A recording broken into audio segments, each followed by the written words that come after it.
پر یہ بتا جب 12,000 آیا تھا جان کیوں نہیں چھڑائی؟ تو حضرت چارہ کاٹتے کاٹتے رو پڑے، فرمانے لگے تو نہیں نہ جانتا یہ بیٹیاں سانجی ہوتی ہیں، پتہ نہیں نا؟ میرے رسول پاک نے تو حاتم تائی کی بیٹی کے سر پہ کپڑا رکھ کے کہا تھا بیٹیاں برابر ہوتی ہیں، تو یہ نہیں پتا جب اس کی 6 بیٹیوں کی شادی ہوئی ہے میرے اندر روحانیت کتنی بڑی ہے۔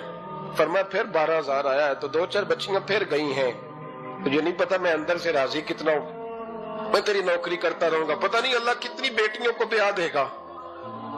اتنا رویا وہ عیسائی کے پیروں میں بیٹھ گیا، کہنے لگا بابا میں نے تیری مخالفت کی ہے پر تیرے قریب آ کے پتہ چلا ہے کہ تو بہت اونچے اخلاق کا مالک ہے، اور اگر تیرا یہ مقام ہے تو تجھے اخلاق سکھانے والے محمد عربی کی شان کتنی ہوگی۔ ظالم کی بولیے جاتے نہیں لوگ جھوٹے گواہ بن کے، وکیل صاحب کو نہیں پتا ہوتا کہ یہ بندہ مجرم ہے جو میرے پاس آیا، کیا مجرموں کے وکیل نہیں ہوتے؟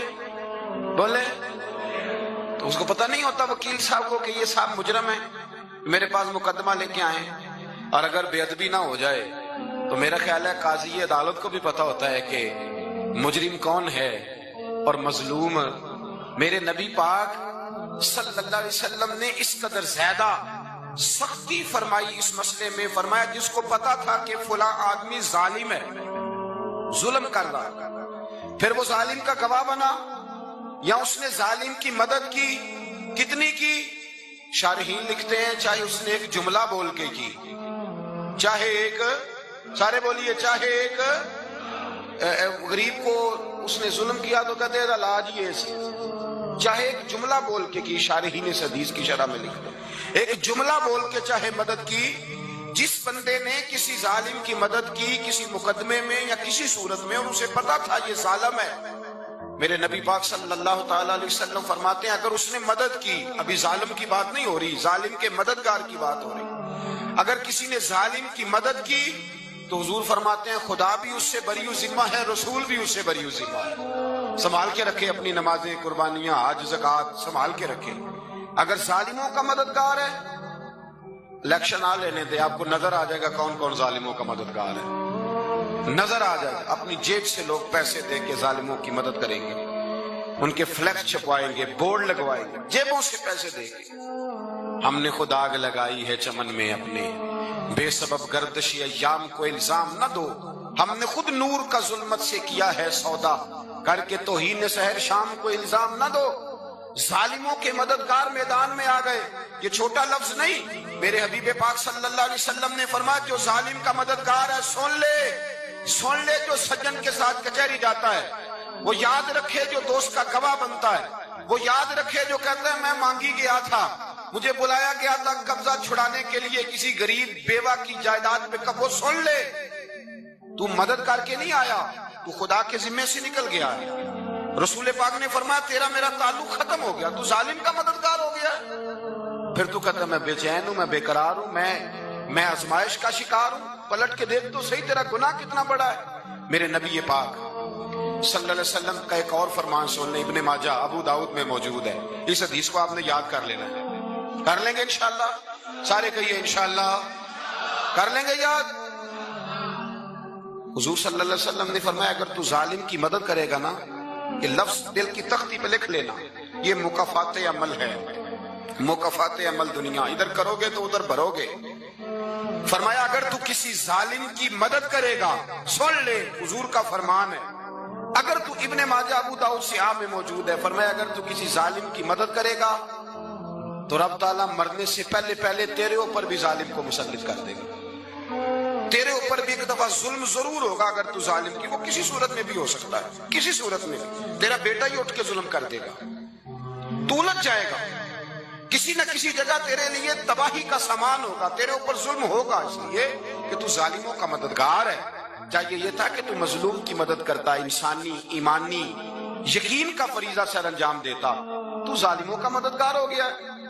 ٹٹول کے دیکھ لیں، رزلٹ نکال کے دیکھ لیں، ہمارے زمانے میں ظالموں کے مددگار زیادہ ہیں، اتنی لمبی زبانیں نکال کے ظالموں کی مدد کرتے ہیں، بڑے بڑے کالم نویس اللہ نے انہیں قدرت دی لکھنے کی تو اپنا قلم ظالموں کی مدد میں خرچ کرتے ہیں۔ وہ لوگ جن کو اللہ تبارک و تعالیٰ نے قدرت دی، ہمت دی، طاقت دی، کچھ لوگ ان کے حلقہ احباب میں وہ اپنے لوگوں کو استعمال کر کے ظالموں کی مدد کرتے ہیں، ظالموں کی مدد کرتے ہیں۔ میرے نبی کریم سید عالم نور مجسم صلی اللہ علیہ وسلم نے فرمایا اگر تو نے ظالم کی مدد کی تو جب تک تو توبہ نہیں کرے گا رب تجھ سے ناراض ہی رہے گا۔ اللہ تجھ سے، او بھائی جس سے رب بھی ناراض ہو گیا، نہ کھانا نہ پینا نہ سونا نہ جاگنا نہ نیند، پھر تیری ہر چیز تیرے لیے آزمائش ہو جائے گی، پھر تیرا سایہ بھی تیرے لیے خوف کا سامان بنے گا، پھر زندگی جیتی جاگتی لاش بن جائے گی تو اپنے کندھوں پر اپنی میت اٹھائے پھرے گا جب تو ظالم کا مددگار ہوگا۔ اور نبی پاک صلی اللہ علیہ وسلم نے فرمایا ظالموں کا مددگار بھی ظالم ہوتا ہے، ظالموں کا مددگار بھی، سارے بولے ظالموں کا مددگار بھی، نہیں کو نہیں، آپ سارے نہیں بولے، ایک دفعہ بولے ظالموں کا مددگار بھی، پکی بات ہے، ظالموں کا مددگار بھی۔ اللہ اکبر، جس کا یارانہ ہو، جس کا دوستانہ ہو، جو کہے میں نے نا اس کو اوکھے ویلے کے لیے ظالم کو یاد رکھا ہوا ہے۔ کبھی مشکل میں رکھے نہیں ہوئے لوگوں نے ظالم دوست، کہتے میں نے رکھے ہوئے ہیں، بلکہ ہمارے دیہات میں تو کہتے ہیں میں نے بازو بنائے ہوئے ہیں۔ کس کو بازو بنا لیا؟ ظالم بھی کبھی بازو ہوتا ہے، جو ظلم کی تلوار لیے میدان میں کھڑا ہے۔ قارون، حامان، فرعون، نمرود کا حال نہیں لوگوں نے دیکھا؟ اپنے زمانے میں آپ نے کتنے لوگ نہیں دیکھے جن کے سائے سے، آواز سے لوگ کانپتے تھے؟ پھر پولیس کی گاڑیوں میں وہ اس طرح مردہ پڑے کہ دنیا نے تماشا دیکھا ان کا۔ یہ رنگ ہم نے دیکھے نہیں اپنے آنکھوں سے۔ فرمایا ظالم کا مددگار بھی، جو کار میں بٹھا کے لے کے گیا وہ بھی ظالم، جس نے چائے پلائی وہ بھی، جس شخص نے کھانا کھلایا وہ بھی، جو کچہری تک ساتھ گیا وہ بھی، جس نے فلیکس کے نیچے، بڑے شرابی کے نیچے چھوٹی اپنی فوٹو لگائی وہ بھی، جو ووٹ کی پرچی ڈالنے گیا وہ بھی۔ کہہ دینا باہر نکل کے کہ حضرت صاحب نے سیاسی تقریر کی ہے، کہہ دینا، پر بات تو سچی ہے نا۔ خو کرے ہم تو سے تھوڑا سا گلا بھی سن لے، خو کرے ہم تو سے تھوڑا سا بھی گلا۔ امام مالک کے پاس ایک بندہ آیا، اس نے کہا حضور میں درزی ہوں، ایک ظالم بادشاہ مجھ سے کپڑے سلواتا ہے، میں تو ظالموں کا مددگار نہیں نا۔ ایک ظالم بادشاہ مجھ سے، حضور میں تو مددگار نہیں نا ظالموں کا۔ جو فرمایا ظالموں کا مددگار بھی ظالم ہوتا ہے، تو کپڑے لے کے آتا ہے، میں سی کے دے دیتا ہوں، ذمہ داری نہیں۔ یہ ایک آدمی دکاندار ہے، اس سے کوئی بندہ چیز خریدنے آئے گا تو تھوڑی کہے گا میں نے نہیں دینی، تو دے گا۔ کوئی بندہ اگر کسی شخص سے کوئی کام کہتا ہے جو اس کی فیلڈ ہے، اس کا شعبہ ہے، اس کا معاش کا وہ سلسلہ ہے، کہتے ہیں یا رسول اللہ صلی اللہ علیہ وسلم ظالموں کا مددگار بھی ظالم، حضور نے فرما دیا۔ تو امام مالک سے بندے نے مسئلہ پوچھا، دل کی تختی پہ لکھنے والی باتیں ہیں، کہا حضور میں درزی ہوں، ظالم کپڑے سلواتے ہیں، میں تو مددگار نہیں نا۔ امام صاحب کہنے لگے نہیں، مددگار تو وہ ہوگا جو تجھے سوئی دھاگا فراہم کرے گا، تو پورے کپڑے سی کے دیتا ہے، تو خود بہت بڑا ظالم ہے، تو پورے سوٹ سی کے دیتا ہے، تو بہت بڑا ظالم خود ہے۔ مددگار تو وہ ہوگا جو تجھے دھاگا دے گا، جو تجھے بٹن دے گا، جو تجھے نلکی دے گا۔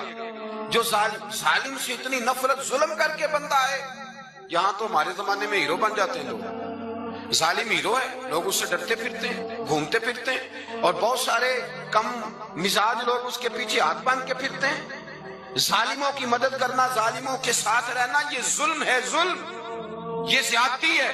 میرے نبی پاک صلی اللہ تعالی علیہ وآلہ وسلم نے ارشاد فرمایا، یاد رکھو رب فرماتا ہے میں مظلوم کی مدد ضرور کروں گا، چاہے جلدی کروں چاہے دیر سے کروں، میں مظلوم کی مدد۔